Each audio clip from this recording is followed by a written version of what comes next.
Hello students और कैसे हो आप सभी। तो हमारे पास जो न्यू एनसीईआरटी आई है 2025 और 26 के लिए, तो वहाँ पे कुछ मेजर चेंजेज हुए हैं। और मेजर चेंजेज नहीं, बहुत थोड़ा ही चेंज हुआ है। तो आज हम डिस्कस करते हैं कि हमारा जो नीट 2024-25 का जो एग्ज़ाम है उस पे क्या कोई इफेक्ट पड़ सकता है या नहीं। तो जहाँ पे अगर हम बात करें तो जो इफेक्ट है वो तो नेग्लिजिबल लगता है, क्योंकि पेपर जो होता है वो शायद बन चुका होता है अभी। 15-20 दिन बाकी है तो पेपर तो शायद प्रिपेयर हो चुका होगा। बट यहाँ पे हो सकता है कि कुछ क्वेश्चंस आ भी सकते हैं, कुछ भी हो सकता है, क्योंकि जो भी चेंज हुआ है तो जो न्यू एनसीईआरटी होती है उसी के अकॉर्डिंग हमारे पास जो आंसर आता है उसी के अकॉर्डिंग होता है।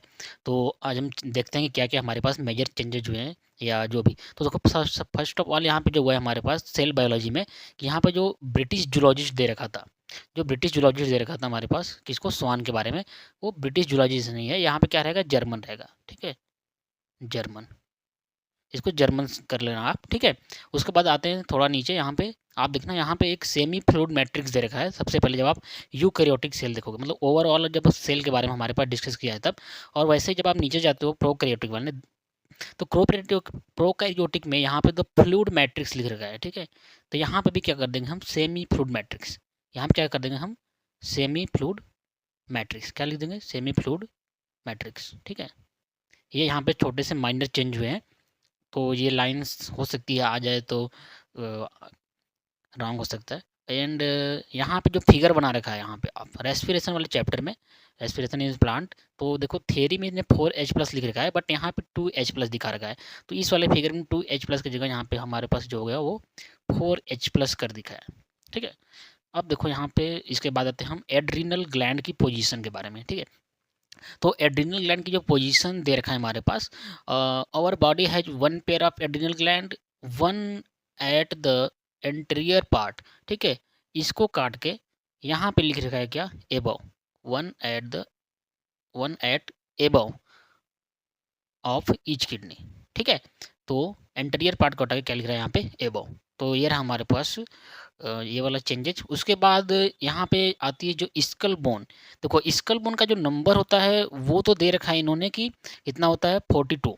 ठीक है, किसी किसी बुक्स में हाइयार्ड को भी ऐड कर लेते हैं, और साथ में ईयर ऑसिकल 6, तो 26 और 6 ear bones and year ossicle जो होती है, और 1 जो है हाइयार्ड, तो कहीं कहीं पे 29 में लिखा रहता है। बट यहाँ पे क्या है कि जो हमारी स्कल बोन होती है वो होती है 22, नंबर दे रखा है सही। बट यहाँ पे यू शेप्ड जो बोन है हाइयार्ड, वो अब स्कल बोन में ऐड नहीं होता। U shape bone called hyoid present at the base of the buccal cavity and it is not included in the skull. ठीक है, तो यहाँ पे क्या होगा, नॉट इंक्लूडेड जो होती है स्कल बोन में नहीं इंक्लूड किया जाता है इसको, यहाँ पे नॉट इंक्लूडेड है।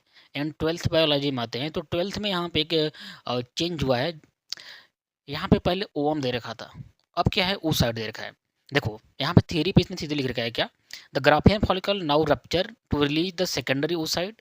ठीक है, from the ovary by the process of ovulation. देखो यहाँ पे थियरीज में भी चेंज करना चाहिए इसको, बिकॉज क्या होता है कि जब जो ओवम बनता है वो सेकेंड मियोसिस के बाद बनता है। देखो जैसे आप यहाँ पे देखो, सेकेंडरी oocyte जो दे रखा है, प्राइमरी मतलब जो फर्स्ट मियोसिस हुआ है, एंड सेकेंड मियोसिस के बाद ओवम बनता है।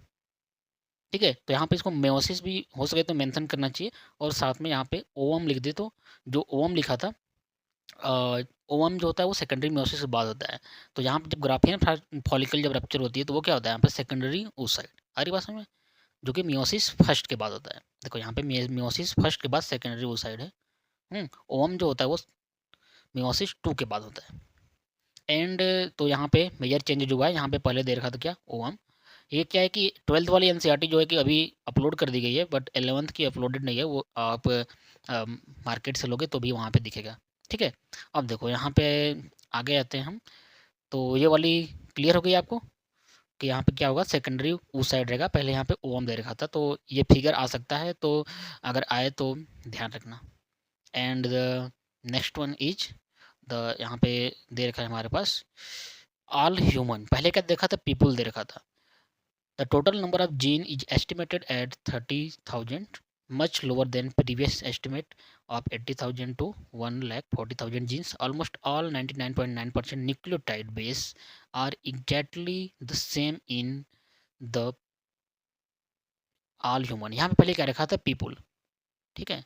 तो पीपल जो होता है, ये पीपल वर्ड एक्चुअल में अगर देखोगे आप एज ए साइंटिफिकली तो सही नहीं है यहाँ पे, क्योंकि यहाँ पे जो ह्यूमंस के बारे में बात हो रही है। एंड पीपल जो होता है वो आपका जो वर्ड है एक्चुअल में जो अ, होता है वो यूज करते हैं हम इकोसिस्टम में, जब हम पढ़ते हैं इकोलॉजी वहाँ पे उस टाइप का वर्ड यूज होता है। एंड पीपल्स जो होता है हमारे पास पॉपुलेशंस, जब हम वहाँ पे डिस्कस करते हैं तो होता है, बट मोर करेक्ट क्या होगा, ह्यूमंस सही है, ठीक है। हम यहाँ पे ह्यूमंस के बारे में ही पढ़ रहे हैं। एंड क्योंकि पीपल्स जो होता है किसी स्पीसीज का भी हो सकता है ना। सो यहाँ पे ऑल ह्यूमंस के बारे में देखा है, तो एक स्टेटमेंट यहाँ पे हो गया। एंड द 12th बायोलॉजी का ये हो गया हमारे पास सेकेंडरी उस साइड का, क्योंकि मियोसिस फर्स्ट के बाद होता है। एंड स्कल बोन में हाइयोइड बोन नहीं आती है, ठीक है। यहाँ पे इसको करेक्ट कर लेना आप 11th में। एंड एड्रिनल ग्लैंड जो होती है वो एंटीरियर ना होके, क्योंकि एंटीरियर जो होता है वो फ्रंट साइड हो गया, तो जबकि जो होता है वो कहाँ पे होता है, एबो होता है, ठीक है। एड्रिनल, एड का मतलब होता है कि हाँ एबो, ठीक है। एड्रिनल किडनी के ऊपर, रीनल मतलब होता है एबव द एबव। तो यहाँ पे एबव सही कर दिखा है, और यहाँ पे थियरी में सही लिख रखा है यहाँ पे, बट यहाँ पे फिगर में सही नहीं था, यहाँ पे करेक्ट हो गया। एंड यहाँ पे द फ्लूइड मैट्रिक्स जो था वहाँ पे सेमी फ्लूइड हो गया, ठीक है। हमने बता रखा है सेमी फ्लूइड क्या होता है, क्यों होता है, इसकी क्या प्रॉपर्टी होने से सेल को क्या बेनिफिट होता है सेमी फ्लूइड होने से, ग्रोथ में कैसे हेल्प करता है, कैसे इंडोसाइटोसिस इन सब में करता है। और देखो यहाँ पे जर्मन जोलॉजिस्ट एम्स, ये पहले क्या था, एम्स में बहुत सारे इस पे क्वेश्चन बन सके हैं कि who gave the save theory, और उसमें ऑप्शन भी बना दिया था जर्मन बॉटनिस्ट, ब्रिटिश जूलॉजिस्ट, ऐसे करके ऑप्शन चेंज करके कई दिनों तक ऐसा खेल चलता रहा। एम्स में बहुत सारे क्वेश्चन आए, 3-4 क्वेश्चन इसमें मिल जाएंगे साइंटिस्ट के कंट्री नेम पे, और ब्रिटिश कौन है, जूलॉजिस्ट कौन है, बॉटनिस्ट करके, ठीक है। तो ये क्या है, जर्मन है, ठीक है। तो ये रहा आपका पूरा क्लियर। तो आप इसको रिवाइज कर लेना, ठीक है। हो सकता है कि यहाँ से क्वेश्चंस आ जाए तो ठीक है। Okay, thank you so much.